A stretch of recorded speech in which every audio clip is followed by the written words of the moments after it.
ایک شخص مجھے ملا، کوئی تقریب تھی، اس کے بعد مصافحہ کرتے ہوئے تو جس طرح ایک روٹین کے ساتھ کیا حال ہے، کیسے ہیں، تو اس کے کپڑے کچھ پھٹے ہوئے تھے، لوگ مل رہے تھے تو میں ہر ایک سے پوچھ رہا تھا کیسے ہیں جناب.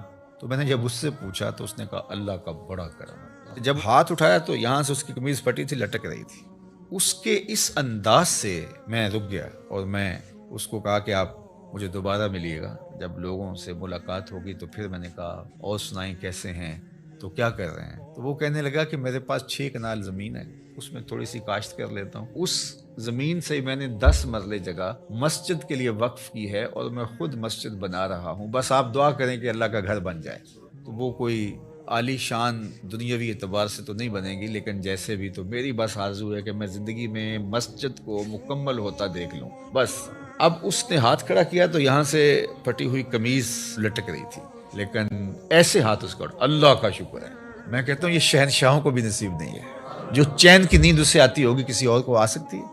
تو اللہ پہ اگر آپ راضی رہنا سیکھ جائیں تو پھر جس حالت میں ہوں گے تو اللہ آپ سے راضی ہو جائے گا. اور اگر نہیں سیکھیں گے تو اربوں خربوں کے بعد بھی وہ بعض کروڑ پتی ارب پتی ان سے رواجن ہی پوچھتے ہیں جناب کیسے حال ہے، وہ کہتے ہیں چل ہی رہا ہے، اور وہ کہتے ہیں اللہ کا فضل ہے. تو اس کے چہرے کے اوپر پھیلی ہوئی خوشی اور دوسرے کی باڈی لینگویج بتا رہی ہے کہ یہ کروڑوں اربوں کمانے کے باوجود، حالانکہ جب مہنگائی ہوتی ہے، حالات تلخ ہوتے ہیں تو ان لوگوں کی اور چاندی ہو جاتی ہے، لیکن وہ کہتا ہے بس چل ہی رہا ہے، یعنی اس کی آواز ہی نکلی چل ہی رہا ہے.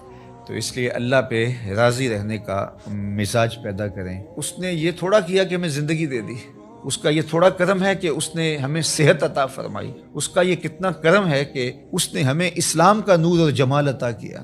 باقی ہماری ضرورتیں تو پوری ہو رہی ہیں، یہ تو ہمارے مطالبے زیادہ ہیں، ہماری خواہشیں بڑھ گئی ہیں، اس لیے ہم پریشان ہو جاتے ہیں اور ہم دائیں بائیں دیکھتے ہیں. دیکھیے جو جانور ہیں ان کو جتنا دانہ چاہیے ہوتا ہے، جتنا چارہ چاہیے ہوتا ہے، یا گوشت خور جانور ان کو جتنا چاہیے ہوتا ہے، روز اتنا لیتے ہیں اور مطمئن، اور اپنی کچھار میں، اپنے گھونسلے میں، اپنے گھر میں چلے جاتے ہیں، بات ختم. انسان کے لیے مسئلہ یہ ہے کہ یہ جمع کرنے کے چکر کے اندر پریشان ہو گیا ہے. دنیا کے اوپر صرف 2 مخلوقیں ایسی ہیں جو رزق جمع کرتی ہیں، ایک انسان، دوسری چیونٹی. اس کے علاوہ جتنی بھی مخلوقیں ہیں کوئی اپنا رزق جمع نہیں کرتا. ہم کتنا کھاتے ہوں گے، لیکن یہ ہاتھی کتنا روز کھاتا ہے. بڑی مچھلیاں، وہیل مچھلیاں ہیں، یہ اتنا کھاتی ہیں ٹنوں کے حساب سے، اور اللہ اس پانی میں ان کے لیے وہ میسر فرما رہا ہوتا ہے. یہ ہنس پرندہ جو ہے یہ خالص سچے موتی کھاتا ہے، اور دنیا کے اندر لاکھوں کروڑوں ہنس پائے جاتے ہیں، اور اللہ روزانہ پیٹ بھرنے کے لیے ہر ایک کو سچے موتی فراہم فرماتا ہے. تو ہم تو خام خواہ پریشان ہو